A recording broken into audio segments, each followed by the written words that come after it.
In our Mathematical Universe by Max Tegmark, it says that everything in the physical universe is unnecessary baggage. Everything from protons, neutrons, electrons, and the atoms and the molecules that they make, and the conglomerates of matter that they go on to produce, all of that is unnecessary baggage. And that because they're all illusions, and they convey things that don't really exist, such as the illusion of solidity, for example, or the illusion of wetness, which are attributes of the nature of the world that we perceive. Apparently things are solid, apparently things are wet, but we know that's not true, because when we use our popular reductionist approach, when we start looking at parts and we carry on dividing and dividing and dividing to the smallest scales, we realize that reality isn't really made of solid stuff. We come to realize that at the smallest scales possible that we can probe, we have to use terms such as energy fields and forces, because what we're dealing with at the roots of reality is nothing but phantasms, things that don't really seem to have any essence other than the influence they exert on other fields. So Max Tegmark comes to the conclusion that only information exists, that everything else is just an illusion. The problem with this idea that I've come to realize is that information is an abstract concept. If you're going to claim that information can exist apart from physical realities and minds, it seems very counterintuitive, and it seems to me to be an unfalsifiable proposition. How can information exist apart from anything that can convey that information? Because it's information of what? It doesn't seem to get to the roots of reality. It doesn't seem like information is prior to any reality whatsoever. In fact, it seems more likely that information comes about or is conveyed by something that is perceived. So in order for information to be information, and in order for an illusion to be an illusion, there has to be an observer. So the observer, to me, is absolutely prior to anything else. So the observer has to be a conscious agent, which everything about philosophy and about science, when it comes to getting to the bottom of what reality really is and what's really going on, points to the mind. I think the confusion comes into it when we assume that what we are perceiving is something which isn't mental. But I think that everything that's perceived in consciousness is mental. So there's no other way to get around it. Everything points to, as soon as you accept that the world around you is one impressive mental construct, then everything falls into place. It's like Occam's razor for things to appear less confusing. It literally is an agreed upon mental construct, it seems, or like it seems like, not to not to say that there's a chance that solipsism is true. I'm not advocating for solipsism whatsoever. I do think that people out there have minds like my own. I do, hold on to the theory of mind. But it seems to me that this reality is a mental construct shared by a number of conscious agents, conscious observers. And it's almost like a very persistent illusion, as Einstein once described it, like a dream that's shared by everyone. And obviously, when we go to bed and we fall asleep and have our dreams, we have our own private mental worlds that we can explore and enjoy. But it seems like, at least here on Earth, 8 billion people, or close to 8 billion people, are sharing a particular world that appears to be solid but isn't, appears to be primary from the physicalist perspective but isn't. It cannot be primary, especially when we know that logic tells us that nothing can be said to exist without consciousness.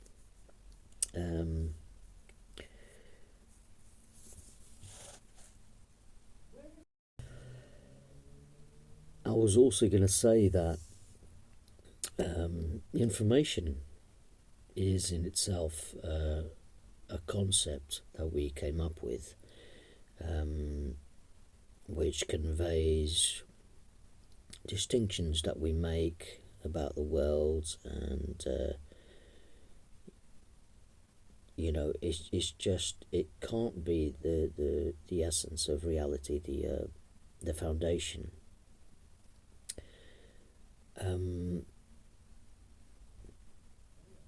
But it's something that's conveyed by mental appearances, by the way we perceive the world.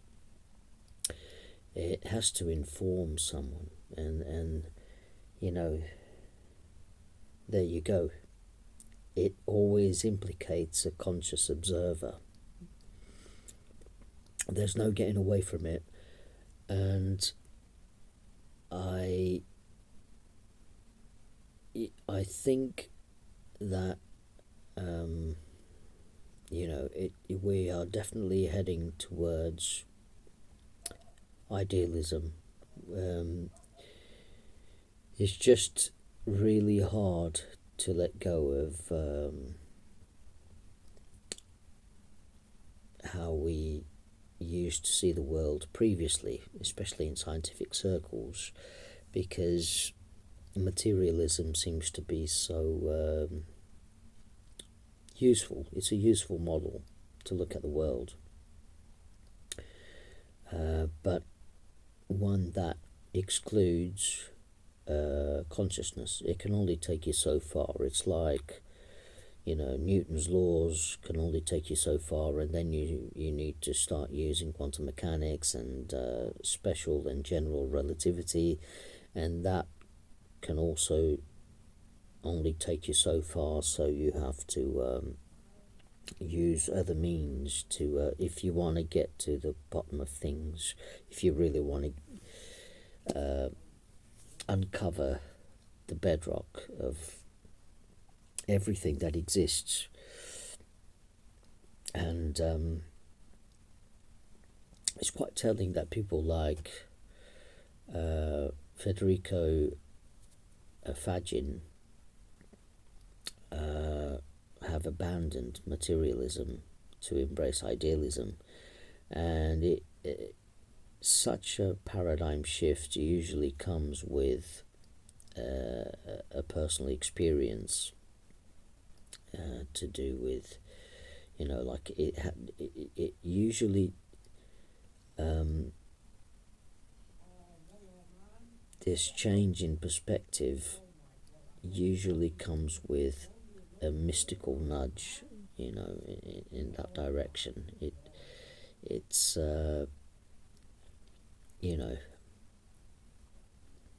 it doesn't happen by itself just using logic. The person who has a profound experience and has that eureka moment,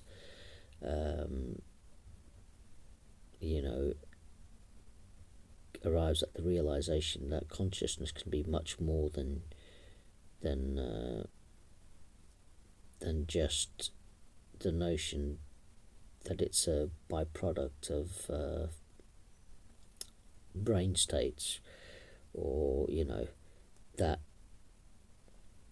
to know things, logic has to be the be all and end all.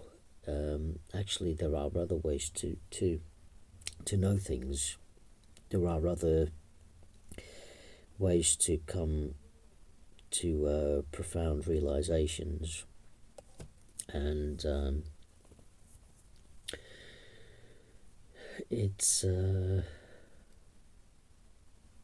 what's that word I was looking for when someone has a profound realization? Sometimes they can't quite pinpoint what it is that they've found, but they've come to a profound knowing, but they can't describe it in logical terms. They can't reason it, but it's like a knowing.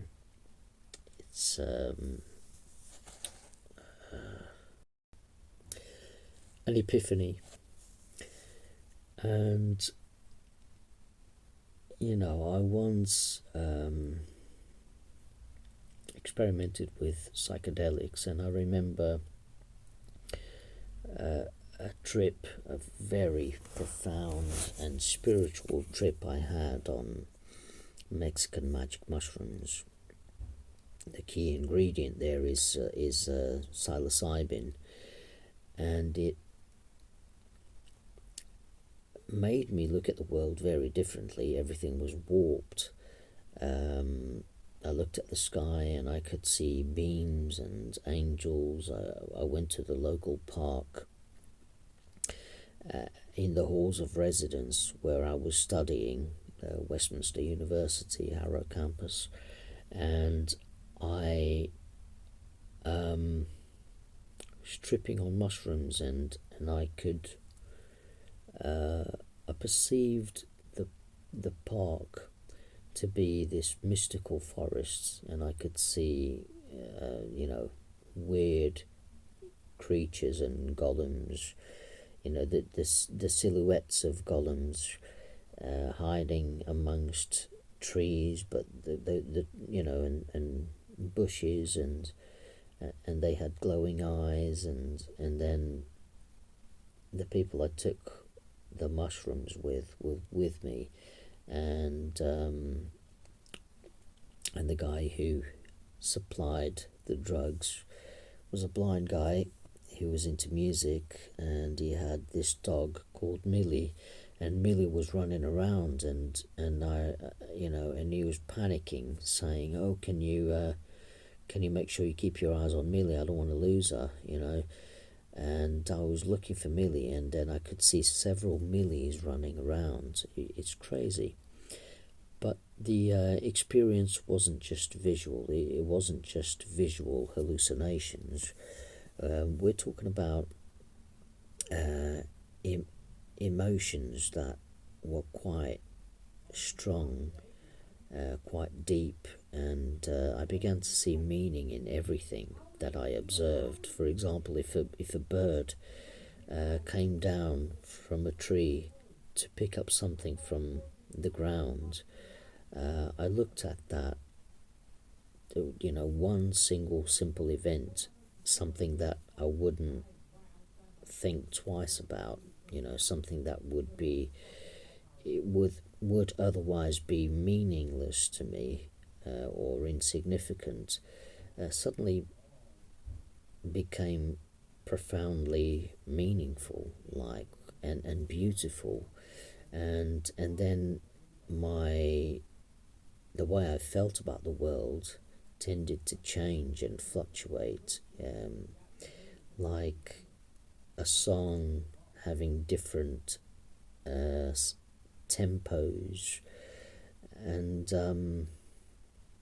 at one point I felt quite euphoric, and I was looking at trees, and they looked like giant broccolis, and these broccolis looked beautiful and majestic and well defined, giant broccolis that I all of a sudden felt I had created. And then I looked around, and I felt that I was the author of the landscape around me, and then the entire universe itself. And then I felt like I was God who had made absolutely everything for my own amusement. And I began to laugh. And then it didn't last. It wasn't a delusion. I was quite lucid, but this notion that I was God just came to me, and then it made me euphoric.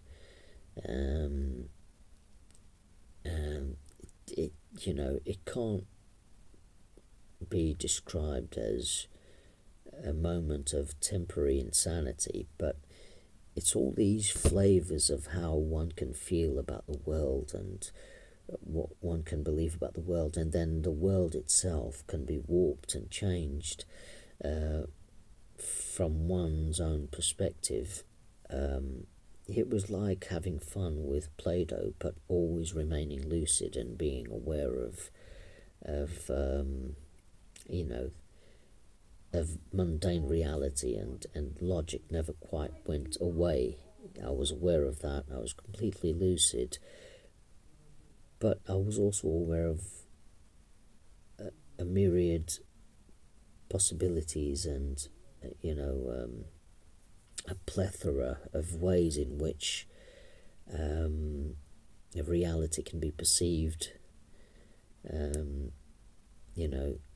All these other concepts became available to me, and it was an experience that I never thought to be possible. But it was quite profound and quite meaningful.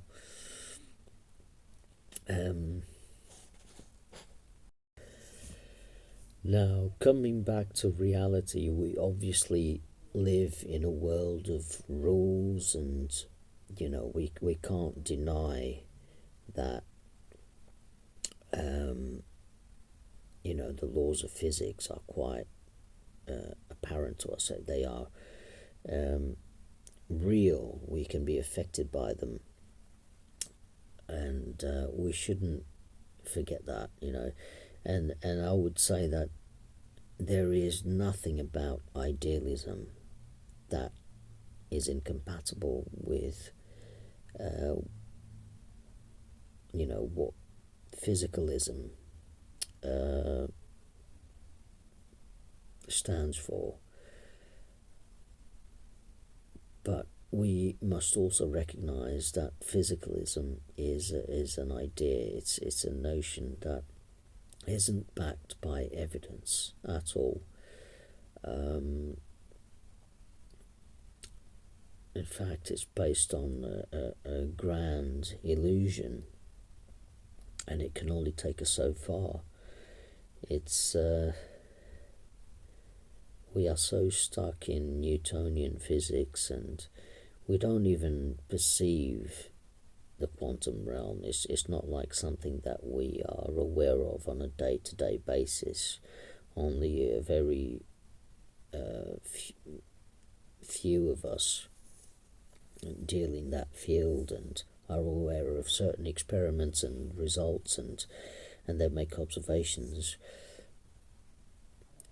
But idealism makes far more sense than materialism ever could. And when you have very intelligent people like Max Tegmark, who has and probably still is a physicalist, tell us that, well, the physical world isn't what it seems, and everything about the world, including atoms and subatomic particles, all of that is redundant baggage. Nothing but terms that we invented to describe how forces behave, how reality behaves around us. They are just useful tools, but when you want to get to the foundation of everything, is redundant baggage, and only information is real. That to me is an unfalsifiable proposition. It's problematic. I mean, obviously mathematics is information. It conveys information. I wouldn't say is information itself. Mathematics is something quite profound. How numbers relate to one another, and there are many wonderful associations within maths, and I'm pretty sure many other things yet to be discovered within mathematics, and it conveys information far more than it conveys very rich information, far more than a physical world or a reality around us ever could. At least if we're not thinking about it, there's only a fraction of mathematics which is expressed in our world. But removing all of that, to say that you can remove the world itself, even if it's just a mental appearance, and then you also remove you remove the world, and then you also remove conscious observers, and only information remains. That doesn't make much sense, and it verges on Platonic realism. But in order for that to be true, it would have to be verified by a conscious observer, and even though we know conscious observers exist, for the idea that information can exist by itself to be verified, we'd have to remove physical worlds, and we would also have to remove ourselves as conscious observers to know that that's true. We might be able to remove a physical reality, and we just remain as a point of awareness to try and see if information remains. But the problem with that is information of what? What remains? The information has to refer to something always, otherwise it just doesn't exist. It can't be. It has to be something already existent which conveys information. And information seems to me to be just an abstract concept, a very useful one, which points to something pragmatic, I suppose, but it's not something that really exists apart from everything else. It doesn't have an independent existence.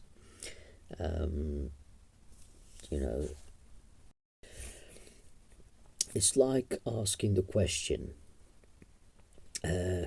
what does the world, i.e. the universe, really look like? In order to be able to answer that question, you have to follow it up with another question, which is, to whom? I mean, yes, the world must look like something, but it only looks like something if there are conscious observers present to observe it. And these conscious observers adopt different forms. They come in different avatars. The world will look like something to a human being, but to an eagle it will look different. The eagle's experience of the world might be visually richer than a human being's, and objects to an eagle might appear to be sharper, colors might be stronger, more vibrant, compared to a dog's experience of the world. It's far richer in terms of vision. A dog will barely perceive any colours in the world. It is probably a black and white world. However, its sense of smell is so strong. Its olfactory perception of the world is far richer than a human being's. There are layers and layers of smell that a dog can perceive that will remain undetectable to a human being. So what does the world really look like? Is it a black and white world full of rich smells, or is it a world without much smell in it, but visually vibrant, colourful, sharp? Some humans are daltonic. They're colourblind. They don't perceive colour. Their world is in black and white. Does the world truly look like that? I mean, we obviously know that there are different frequencies of light, and we describe these frequencies in terms of wavelengths, and the infrared will look flatter compared to the ultraviolet, which tends to come in many peaks and troughs. So these are ways in which we describe and explain the world, but we can never say that the world looks like a definite something, because there are so many different conscious observers experiencing it, and that is the truth. Of course, we'd have to imagine a being possessing all modes of perception available in different conscious observers in the animal kingdom, including humans and possibly aliens out there.